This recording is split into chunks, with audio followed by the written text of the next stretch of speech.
Thank you for tuning into this edition of News Today. Without delay, let's dive into the current news landscape. ISRO successfully conducted the first pre-burner ignition trial for semi-cryogenic engine or SCE-200. Artificial intelligence-powered disinformation is on the rise. India is now a net exporter of medical consumables and disposables, says Department of Pharmaceuticals. A study has investigated the interactions between urban heat island effects and pollutants. World Bank released Recipe for a Livable Planet Achieving Net Zero Emissions in the Agrifood System report. International Organization for Migration has released World Migration Report 2024.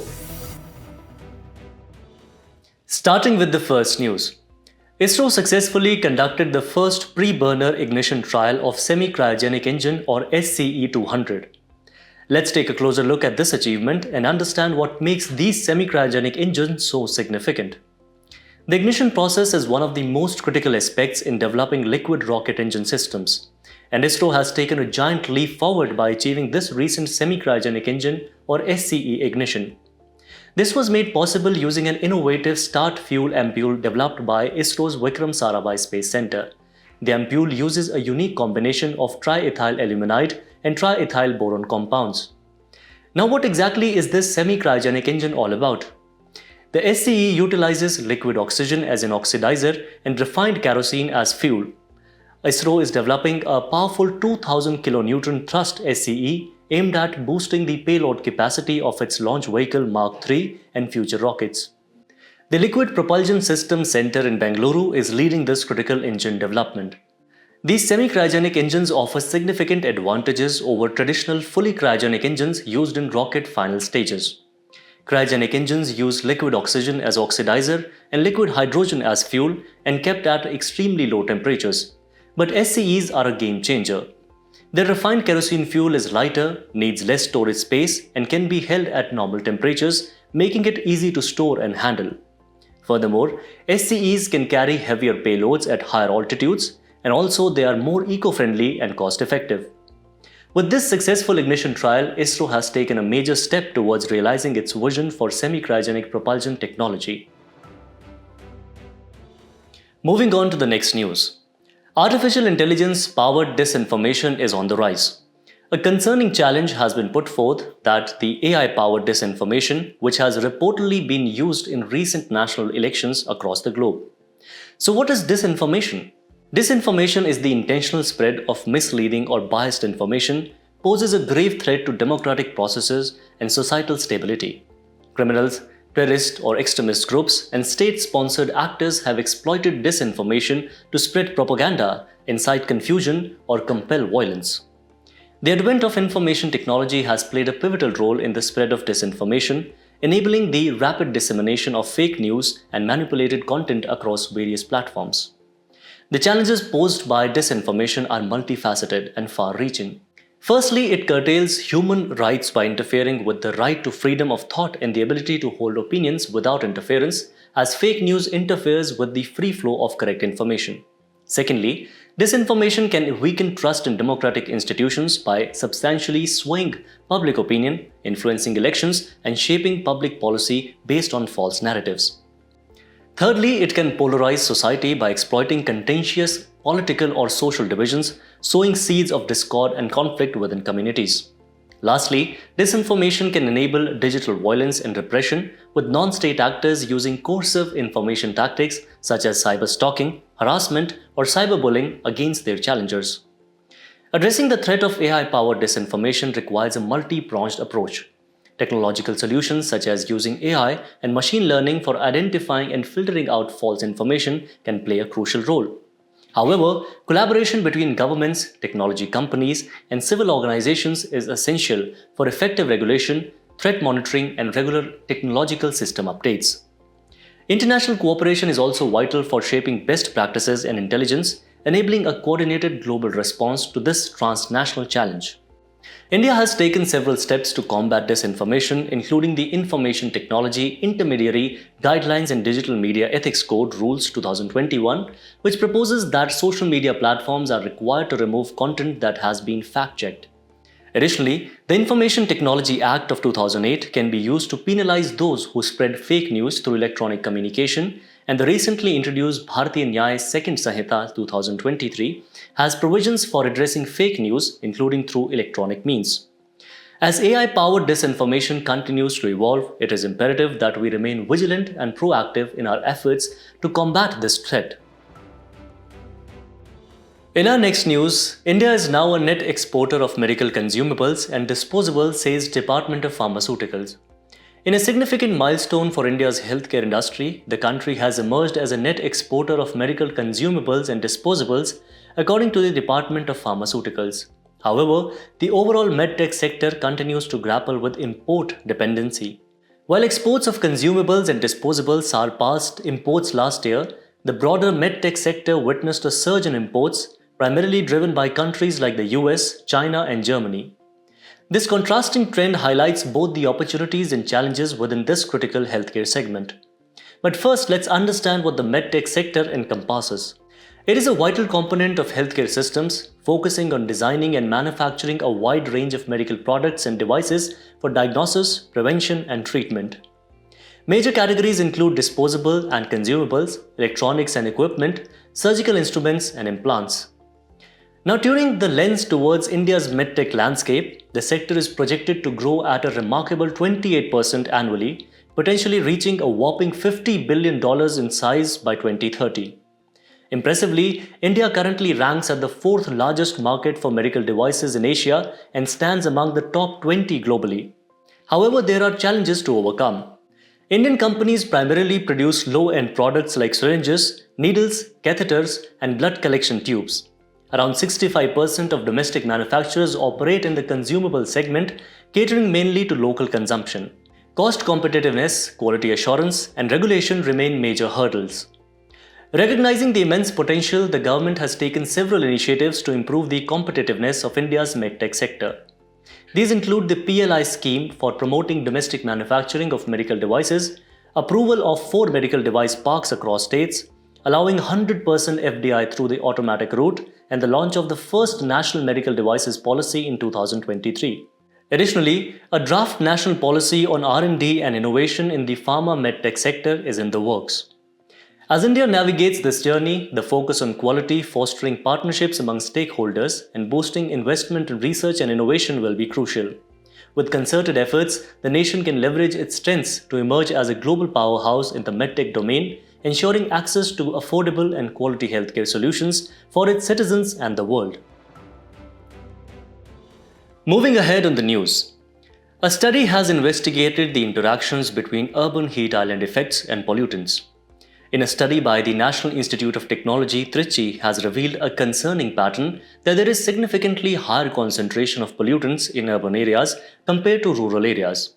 The study identified that aerosols, carbon monoxide, and ozone have a direct impact on the urban heat island phenomenon. But what exactly is the urban heat island or UHI effect? It occurs when a city experiences much warmer temperatures than nearby rural areas.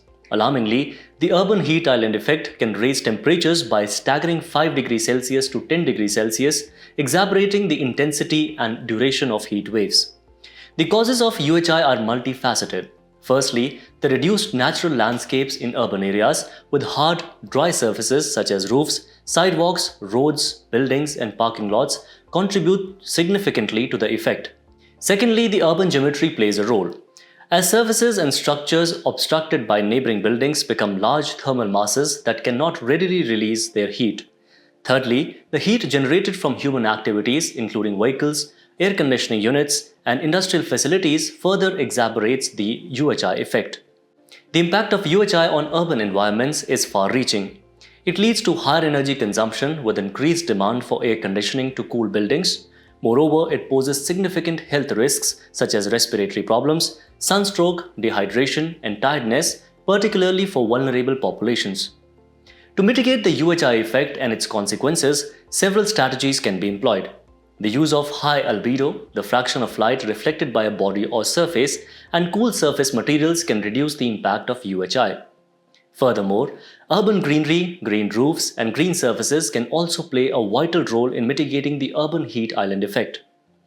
As cities continue to grow and urbanization intensifies, it is imperative to address the issue of UHI and its interplay with pollutants. By implementing sustainable urban planning strategies and promoting eco-friendly practices, we can create more livable and resilient cities for the future. Moving ahead in the news, World Bank recently released a report titled Recipe for a Livable Planet: Achieving Net Zero Emissions in the Agri-Food System.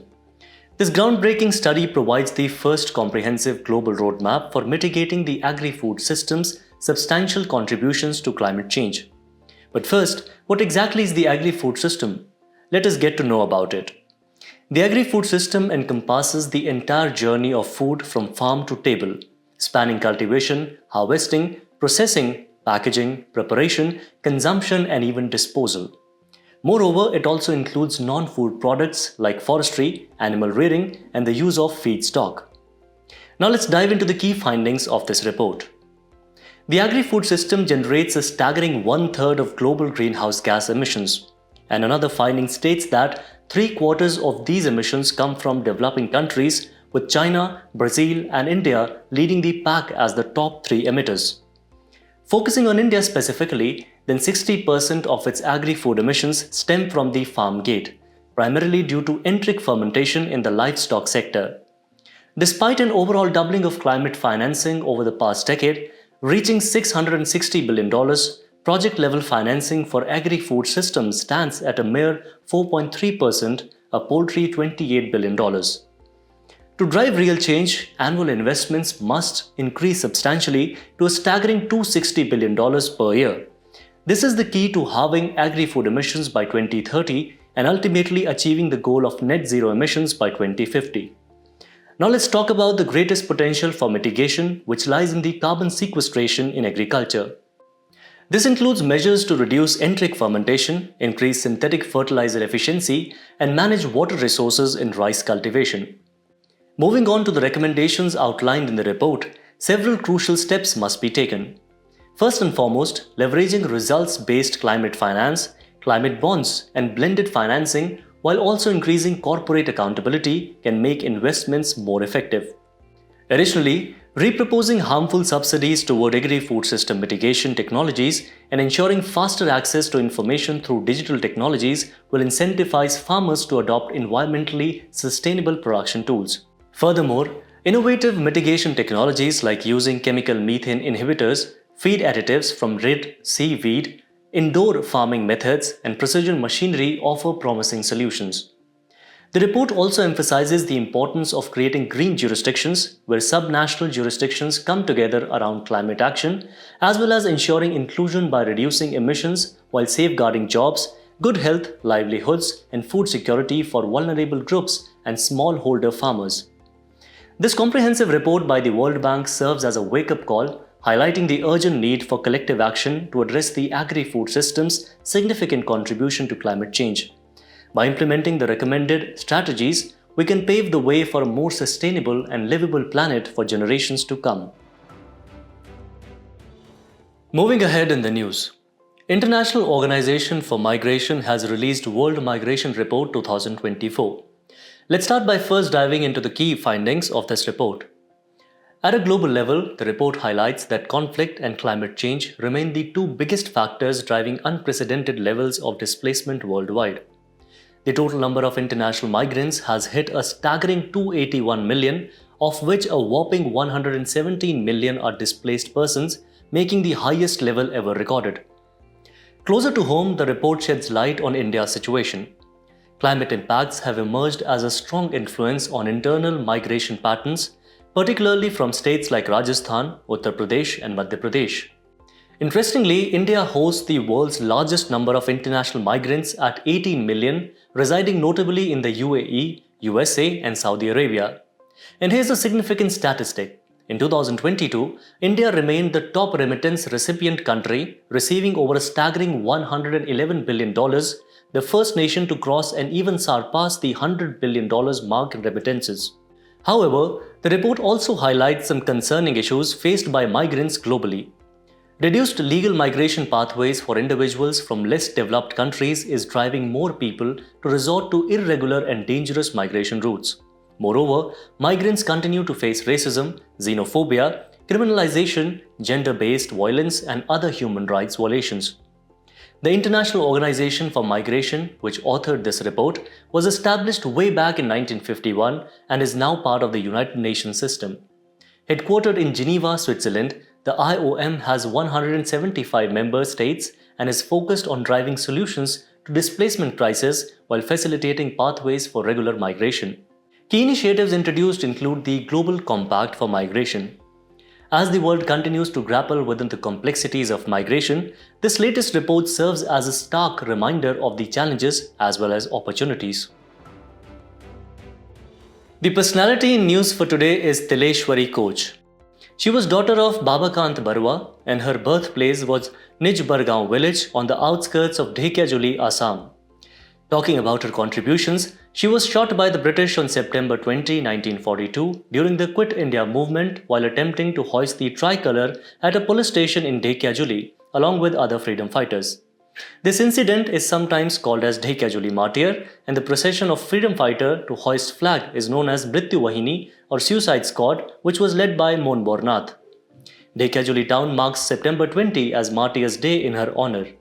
Through her actions, she exemplified the values of courage, justice and valour. As we conclude today's main news, let's have a look at some quick updates. The UN has said that people have been eating grass and peanut shells in Darfur due to the hunger crisis in Sudan. Since April 2023, civil war in Sudan has ensued with clashes between the Sudanese army and rapid support forces. Border Roads Organization has celebrated its 65th Raising Day. BRO functions under the Ministry of Defense and was founded in 1960 to build and maintain roads in India's border regions, and its initial project was Project Tusker, renamed as Vartak in the East. RBI has eased Foreign Exchange Management Act 1999 norms to facilitate foreign investment in derivatives. Derivative is a financial instrument which derives its value or price from the underlying assets. RBI has released a draft guidelines regarding provisioning for lenders who undertake project finance. As per RBI guidelines, lenders shall maintain 5% provisions on exposures to projects under implementation at various stages. Maharashtra plans to relocate tigers to the Sahedri Tiger Reserve from the Tadoba Andhari Tiger Reserve in Chandrapur district. Sahedri Tiger Reserve is located in the Sahedri ranges of Western Ghats in Maharashtra. It is spread over Kolhapur, Satara, Sangli and Ratnagiri districts in western Maharashtra. Cases of West Nile fever caused by WNV were reported in Kerala. West Nile virus was first isolated in 1937 in the West Nile district of Uganda, hence named so. Presently, its vaccines are available for horses but not for humans. Recently, the CEO of OpenAI expressed his commitment to develop artificial general intelligence. AGI refers to a hypothetical form of artificial intelligence that possesses the ability to understand, learn and apply knowledge in a manner that is comparable to human intelligence. Delhi High Court has said that the minors must be taught about the virtual touch to recognize risks in cyberspace. Educating virtual touch involves teaching appropriate online behavior, recognizing predatory behavior warning signs, and understanding privacy settings and online boundaries. It promotes critical thinking skills for assessing online contacts.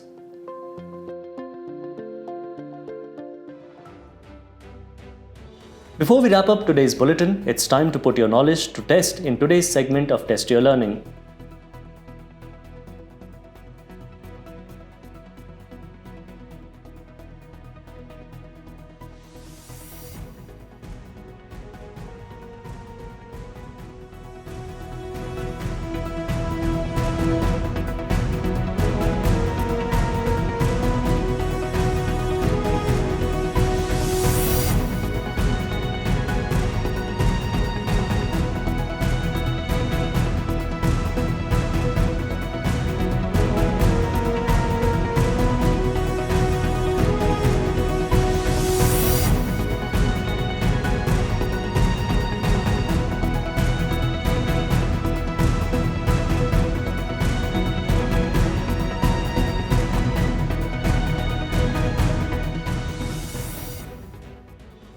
Thank you for joining us. We hope you have found this edition of News Today engaging. For the solutions to today's quiz and to access the PDF version of News Today, remember to visit the provided links in the description below.